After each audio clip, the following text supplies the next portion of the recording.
Hello and welcome to This Week in True Crime, the more laid-back weekly series that takes a look at current and ongoing events in the true crime world. If you prefer to listen to this show in a podcast form, then don't worry, you can.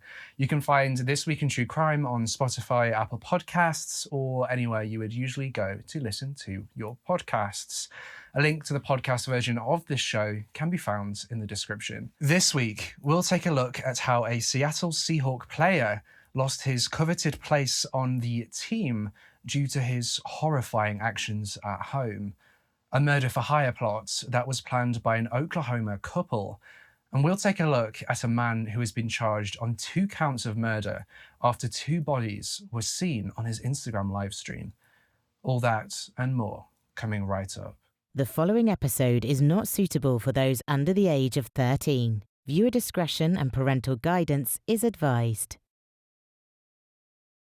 Seattle Seahawk player Chad Wheeler was released from his team last week on Wednesday the 27th of January 2021.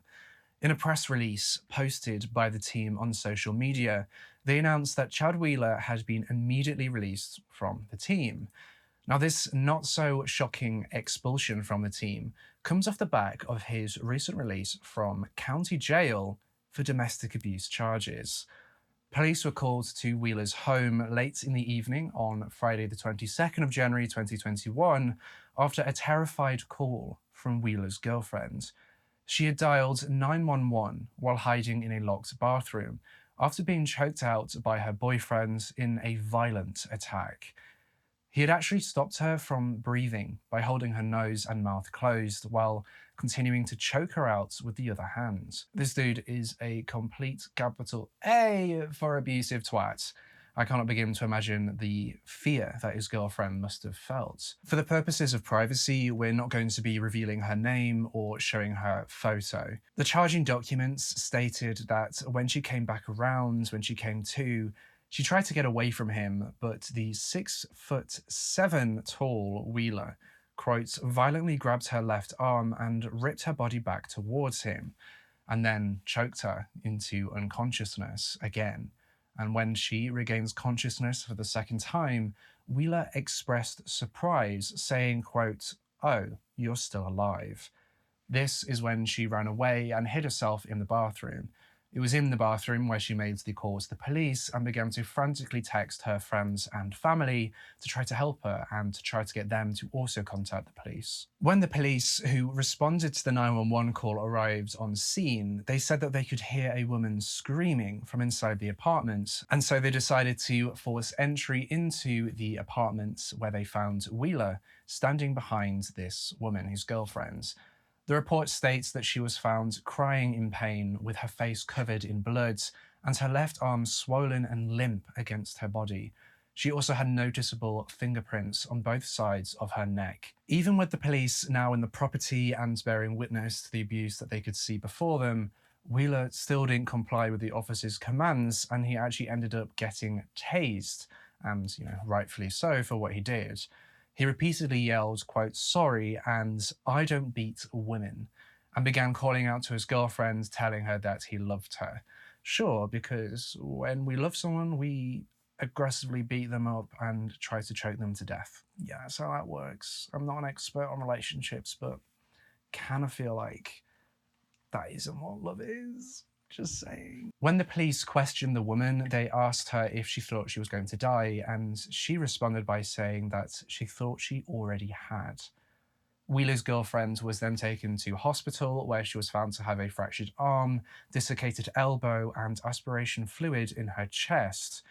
The whites of her eyes were also noted to have been completely red, which is a sign consistent with a strangulation. She spoke to the police in the hospital and stated that Wheeler, who she had only been dating for about 6 months, had bipolar disorder and that he hadn't been taking his medication. She believes that the incident that night was due to a manic episode and that it wasn't provoked by an argument, but began when he, quote, snapped into a dark place. Now, regardless of his alleged disorder, it doesn't excuse or make his actions any less punishable. Sure, it helps provide context and explain why it happens, but In this case, it really cannot be used to excuse him of the extreme violence. If his girlfriend hadn't come back around, if she hadn't been able to contact the police, if she had died, it would have been cold-blooded murder. He even believed he had killed her at one point during the attack. Bipolar disorder doesn't make you any less responsible for your actions, and Chad is a very rich man, and it's not as if he couldn't afford to receive proper medical treatment for his condition. If his medication wasn't agreeable, there are other routes that he could have taken, and he easily could have, afford to take these other routes, and it just seems very irresponsible. I know from personal experience how it feels that you think that you don't need the medication anymore and you should come off it and it's changing your personality and all that. But there is a reason in the majority of cases why you've been prescribed that medication. And if you're having an issue with that medication, at least in the UK, thankfully, it's very easy to go to your doctor and have that addressed. I know in America you're not quite as fortunate when it comes to the healthcare system, but as I said, Chad was a very rich man, so there's literally no excuse as to why he couldn't get this, seek medical treatment, get new medication, therapy, all sorts of different behavioral therapies.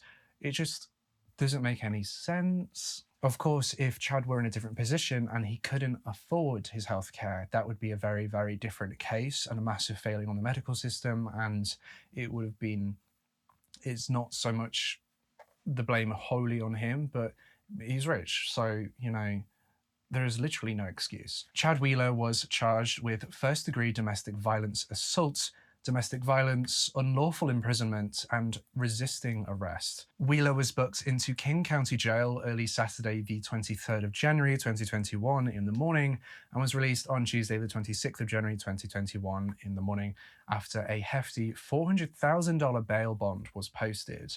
Wheeler then posted a series of tweets on Wednesday, the 27th of January, which was last Wednesday, in which he said he is walking away from the sport and seeking help. Thank God. These tweets came mere hours after the press release from the Seahawks went live, stating that they had dropped him from the team and that they condemn his actions. In court on the 1st of February 2021, which was yesterday, as of recording this, Chad Wheeler entered a plea of not guilty to multiple charges stemming from this assault. Further to this not guilty plea, Chad asked the judge to allow him to move to Hawaii. This was apparently justifiable because Chad's girlfriend was living in the apartment that they shared, and obviously Wheeler was not allowed to go back to that apartment because obvious reasons. So he and his defense team requested that he should be allowed to go to Hawaii because he had a second home there. Again, this man was very rich. But you don't just, in the middle of a court case, you pleading not guilty, you're in like a very serious court case, you just say, I want to move to Hawaii. Like, what? It's just the lack of any recognition of his actions and any understanding of the seriousness of the situation and this case. It's just so bizarre. Now, Chad's girlfriend understands that, Chad, he was staying in a hotel at the time, and she understood that he needed to go somewhere that wasn't in a hotel and be with his family and stuff. So she suggested to him to move to Los Angeles. Well, I don't think to him, I think through the legal system, so that he could be with his family, so that they can help him get, help for his bipolar disorder, go back on medication or see more doctors, that kind of thing. But the judge also denied this request. Chad Wheeler is now required to wear a GPS ankle monitor until his full trial begins. If convicted, he could be sentenced to 8 to 12 years in prison. Though I imagine the defense team is going to be taking the angle of, the mental illness, the manic episode, not guilty by reason of insanity at the time, So it's going to be really interesting to see how this case plays out. We will be following it in this week. So as we get updates on that, we'll be letting you know. Now, the second case we are going to be looking into this week is a murder for hire plot orchestrated by an Oklahoma couple. Courtney Detheridge and her husband, a new husband, Dustin, were the pair behind this plot. And together they had tried to figure out the best way to get away with the murder of Courtney's ex, Courtney's ex-husband. So Courtney picked up the phone and reached out to a family friend from Texas, and she asked them if they would be up to help them in this plot to kill her ex-husband. On this call, the three of them negotiated a $250 down payment for the murder, which they would get, the friend would get when they met up, and then another $250 after the ex-husband had been killed. Now, after discussing this plan with Courtney and Dustin, the family friends immediately and obviously and respectably contacted law enforcement and reported what had happened to them, because the average person, believe it or not, does not want to be involved in a murder case, especially when it is just $500. Police were then in regular contact with this friend, and they set out a plan to catch the pair in the act. And obviously they tried. They kept an eye on the ex-husband to keep him safe and make sure that nothing actually happened to him. And so on the 22nd of January 2021, the family friend from Texas traveled to meet with the pair to finalize this deal. The three planned the deed in Courtney's car, and the couple gave their friend this 12-gauge shotgun. They'd actually taken this shotgun from Dustin's grandfather's home earlier that week. Of course, this friend was in cahoots with the police this entire time, and the police were close by, knew what was going on, and were keeping an eye on the situation. Though in the end, instead of that $250 down payment, the family friend only received $100 as a down payment, which is a bit scammy, not going to lie. On the drive to the place where her ex-husband was, where he lived or where he worked, we couldn't quite figure it out. Law enforcement made a routine traffic stop on the car. And then based on the contents of the car, the shotgun and the statement from the family friends, Courtney was arrested immediately, as she had been the primary instigator, allegedly, in this case. Courtney was taken to Latimer County Jail on a $100,000 bond, which has since been paid, which means that obviously she has now been released. On the 29th of January 2021, a week after Courtney had been arrested by the police, Dustin Detheridge was also taken into custody, the new husband. Dustin had also been given a $100,000 bond, though it is currently unknown whether this has been paid or if he's been released or not. Both Courtney and Dustin now face solicitation of murder charges in connection with their plot. And I'm going to be honest, $500 to commit a murder with a $250 down payment. Why are they acting as if this friend is just coming to buy a used car from them? And why did they think their friend would be perfectly okay with murder? Absolutely idiots. I'm really glad that in the end nobody was hurt and that they were apprehended before anything serious actually happened, and the police stepped in, and this family friend did completely the right thing. It'll be interesting to see how that case also plays out, but I imagine it's going to be a fairly straightforward attempted murder case, conspiracy to commit murder case. I just can't get over how stupid they are. The final case we will be delving into today is this man who has been charged on 2 counts of murder after 2 bodies were seen in the background of his Instagram live stream. If you're not familiar with Instagram live streams, it's where you can go live on Instagram and anyone can join, or your followers or people who don't even follow you can watch this live stream and see what's going on in real time. In the early hours of the 30th of January 2021, police officers responded to a call requesting a welfare check on a property in California.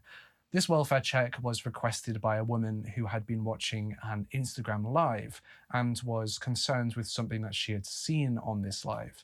On the call, the woman reported that the man she had been watching on Instagram live was armed, had weapons, and he was inside an apartment, and in the background you could see 2 female bodies lying on the floor, not moving. When the officers arrived at the apartment, they found that the suspect had barricaded himself inside the building and was refusing the officers' entry to the home. So with this refusal and with the information that there were these 2 potentially severely injured women inside, the police officers called in a SWAT team and the Critical Incident Negotiation Team. Now, these teams attempted to negotiate with the man, but their attempts yielded no results. Police evacuated other apartments in the building and used, quote, distraction devices and chemical agents to force the suspect to surrender, but those efforts were also unsuccessful. Eventually, at 8:32 a.m. in the morning, police officers were able to enter the apartment and found the suspect hiding inside. The suspect was quickly taken into police custody, but not without him putting up a bit of a fight, resulting in an officer having to use a taser to subdue him. The officers unfortunately found two women deceased inside the apartment. Their cause of death is currently still under investigation, and obviously their names are being withheld, though the suspect in question is a man called Raymond Weber, a 29-year-old from Sacramento, whose brother Marcus Weber is a known local rapper who goes by the name Uzi Marcus. Raymond claims, now this is the man who had held these two women hostage and, was armed and everything on the Instagram Live, he claims that it was his brother, the rapper, and the two now dead women that were trying to set him up to, for some crime. Raymond is currently being held in county jail without bail. He actually had multiple outstanding warrants for various felonies, including domestic battery and assault with a deadly weapon. Raymond's brother Marcus was also being held in the same county jail for several charges, including endangering the life or health of a child and possession of a firearm by a felon. I'm sure it was a lovely family reunion when Raymond arrived at the county jail and saw his brother, and they just had a little catch up. Oh, I really hope that in this case, Raymond is brought to justice for what he's done to these two women. And this story brings us to the end of this episode of This Week in True Crime. As I say, I hope we can see some justice in these cases and the families involved get the justice that they deserve. And with all that being said, I'll see you in the next case.